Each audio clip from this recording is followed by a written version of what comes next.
بسم اللہ الرحمن الرحیم۔ السلام علیکم ورحمۃ اللہ وبرکاتہ۔ عزیز طلباء، آج ہمارا موضوع ہے اخلاص و تقوی۔ اخلاص کے لغوی معنی خالص کرنے کے ہیں۔ خالص کا لفظ ایسی چیز کے بارے میں بولا جاتا ہے جو ملاوٹ سے پاک ہو۔ حضور پاک صلی اللہ علیہ وسلم کی تعلیمات کے مطابق جو نیک کام کیا جائے وہ خالصتاً اللہ تعالیٰ کی رضا و خوشنودی کے لیے کیا جائے۔ اس کا مقصد نمود و نمائش نہیں ہونی چاہیے، یعنی کہ دکھاوا نہیں ہونا چاہیے یا شہرت یا کوئی اور غرض نہ ہو۔ قرآن مجید میں سورہ زمر میں آیت نمبر 2-3 میں اللہ پاک ارشاد فرماتا ہے، جس کا ترجمہ یوں ہے، تو اللہ تعالیٰ کی عبادت کرو، یعنی کہ اس کی عبادت کو شرک سے خالص کر کے دیکھو۔ خالص عبادت اللہ تعالیٰ کو پسند ہے۔ اسی طرح تقوی کے بارے میں ارشاد فرمایا گیا ہے۔ تقوی کے لغوی معنی ہے ڈرنا، بچنا اور پرہیز کرنا۔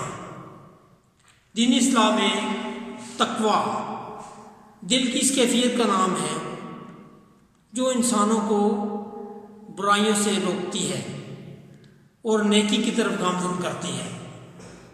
تقوی مسلمانوں کے دل میں ہر لمحے اللہ تعالیٰ کا خوف پیدا کر کے برائی سے باز رکھتا ہے اور نیکی کی طرف گامزن کرتا ہے۔ ایک دفعہ حضرت عمر رضی اللہ عنہ نے ایک صحابی سے پوچھا کہ تقوی کیا ہے؟ انہوں نے پوچھا کہ آپ کبھی خاردار راستے سے گزرے ہیں؟ حضرت عمر رضی اللہ عنہ نے فرمایا کہ ہاں۔ پھر پوچھا کہ آپ کیسے گزرے؟ حضرت عمر رضی اللہ عنہ نے کہا کہ اپنا دامن بچا کر اور اپنے کپڑے سمیٹ کر چلا۔ حضرت کعب رضی اللہ عنہ نے کہا کہ یہی تقوی ہے، یعنی کہ برائیوں سے بچنا تقوی کہلاتا ہے۔ قرآن مجید میں بھی اس کے بارے میں بڑی وضاحت سے بیان کیا گیا ہے۔ قرآن مجید کی روشنی میں اخلاص و تقوی کی اہمیت کو اگر دیکھا جائے تو قرآن مجید میں تقوی پر بہت زور دیا گیا ہے۔ گویا عبادت کا بنیادی مقصد انسان میں تقوی پیدا کر رہا ہے۔ درج ذیل قرآنی آیات میں تقوی کی اہمیت واضح کی گئی ہے، جس کا ترجمہ یوں ہے، اور انہیں حکم یہی ہوا تھا کہ اخلاص کے ساتھ اللہ کی عبادت کریں۔ اسی طرح سورۃ الحجرات میں آیت نمبر 13 میں اللہ تعالیٰ فرماتا ہے، بے شک اللہ کے نزدیک تم میں زیادہ عزت والا وہ ہے جو تم میں زیادہ پرہیزگار ہے۔ یعنی کہ اگر انسان کی اللہ تعالیٰ کی نظر میں عزت ہے تو وہ اس کا تقوی ہے، اور نیکوکاری کے پیمانہ یہی ہے کہ جس میں تقوی ہوگا وہ زیادہ نیک و پرہیزگار ہوگا۔ اس لیے ہمیں اللہ تعالیٰ سے ڈرنا چاہیے اور اللہ کے قانون پر چلنا چاہیے تاکہ ہمیں اخلاص و تقوی پیدا ہو۔ اس طرح سورہ زمر میں اللہ تعالیٰ ارشاد فرماتا ہے،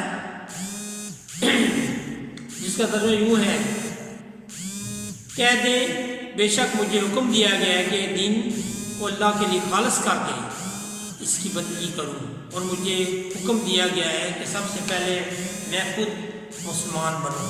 اسی طرح حدیث میں اللہ تعالیٰ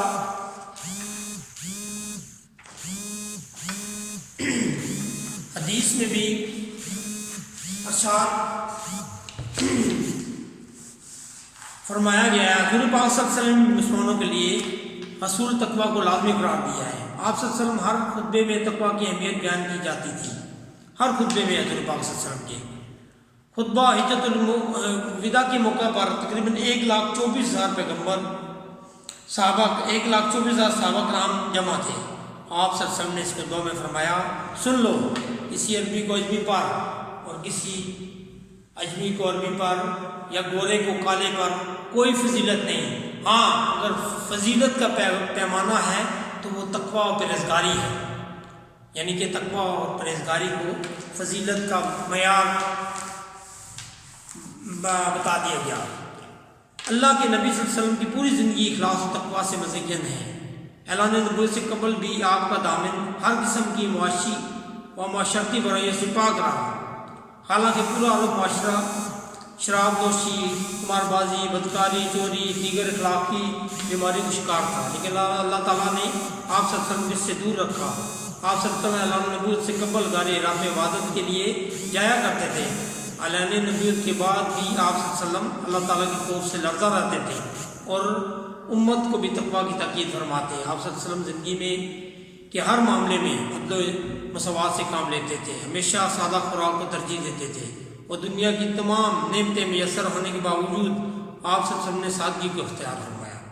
ایک دن رسول صلی اللہ علیہ وسلم نے صحابہ کرام کو قیامت کے دن شفاعت کے بارے میں بتایا کہ قیامت کے دن حشر کے میدان سب سے پہلے میں جاؤں گا اور میں اس سے فخر نہیں کرتا، اللہ میرے ہاتھ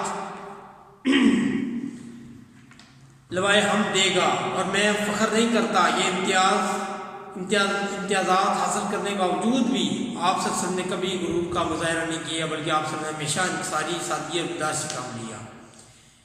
اخلاص و تقویٰ۔ حضرت غزوہ تبوک کے موقع پر چند نادار مفلس مسلمان جو مخلص اور متقی تھے نبی صلی اللہ علیہ وسلم کے پاس آیا، جہاد میں شرکت کی صدا کی، لیکن ان کے پاس سواری کا انتظام نہیں تھا، اس لیے نبی صلی اللہ علیہ وسلم نے مجبوراً واپس لوٹا دیا۔ ان افراد کو بہت صدمہ ہوا کہ وہ جہاد میں شرکت نہ کر سکے۔ آپ صلی اللہ علیہ وسلم نے ان کے اخلاص کا تذکرہ صحابہ کرام سے یوں فرمایا، ہم مدینے میں اپنے پیچھے کچھ لوگ چھوڑ آئے ہیں، ہم جس وادی یا گھاٹی سے بھی گزریں گے وہ ہمارے ساتھ ہوں گے، وہ لوگ عذر کی وجہ سے پیچھے رہ گئے۔ اسی غزوہ کے لیے جب آپ صلی اللہ علیہ وسلم مالی آنے کی ضرورت پیش آئی تو صحابہ کرام نے اپنی استطاعت کے مطابق اللہ تعالیٰ کے راہ میں مال دیا۔ ایک صحابی کے پاس رائے خدا میں دینے کے لیے کچھ نہ تھا، انہوں نے دن بھر کی مزدوری کی اور اس کے بعد جو کھجوریں ملیں وہ آپ صلی اللہ علیہ وسلم کی خدمت پہ پیش کر دیں۔ حضور پاک صلی اللہ علیہ وسلم کھجوروں کو مال کے ڈھیر کے اوپر رکھا۔ اس سے پتہ چلا کہ اخلاص و تقویٰ کے ساتھ کیا گیا معمولی کام بھی دکھاوے کے بڑے بڑے کاموں سے افضل و اعلیٰ ہے۔ اللہ تعالیٰ کی نظر میں یہ بڑی اہمیت کا حامل ہوتا ہے۔ ایک انسان کا تقویٰ یہ ہو سکتا ہے کہ وہ اپنے مالک کی سے ڈرتا ہے ہوئے اس کی نافرمانی سے بچنے کی کوشش کرے اور اس کی اطاعت میں زندگی بسر کرے۔ نبی صلی اللہ علیہ وسلم اپنی زندگی کا ہر کام اللہ تعالیٰ کی رضا و خوشنودی کے لیے کیا کرتے تھے، اس لیے ہمیں چاہیے کہ ان کی سنت پر عمل کریں۔ آپ صلی اللہ علیہ وسلم بچوں کے ساتھ بے حد محبت کرتے تھے۔ اگر ہم دنیا و آخرت کی زندگی میں کامیابی کے خواہاں تو ہمیں چاہیے کہ ہم پورے اخلاص کے ساتھ اللہ تعالیٰ کا خوف اپنے دل میں رکھتے ہوئے اس کے رسول صلی اللہ علیہ وسلم کی پیروی کریں اور ان کے بتائے ہوئے راستوں کو اپنا راستہ تسلیم کر دیں۔ اسلام میں اخلاص و تقویٰ کو انتہائی اونچا مقام حاصل ہے، اس لیے ہمیں چاہیے کہ جو معیار اسلام نے ہمیں دیا ہے اس پر قائم رہیں اور تاکہ ہمیں تقویٰ اور پرہیزگاری آئے۔ Thank you very much.